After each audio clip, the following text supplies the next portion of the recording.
قبل ما تختاري القفطان لابد تعرفي هذه القاعده الذهبيه.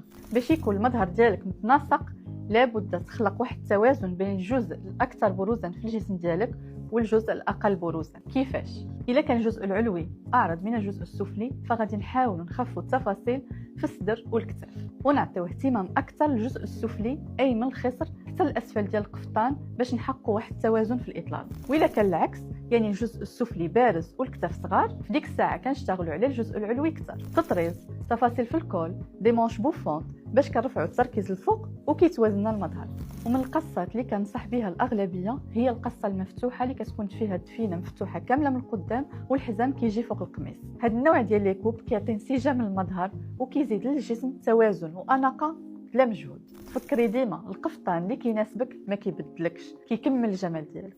بغيتي تختاري القفطان المثالي ليك؟ مرحبا بك عندي في الشوروم. غتلقاي العنوان في الهايلايت او تواصلي معنا في رقم الهاتف الموجود في الصفحه.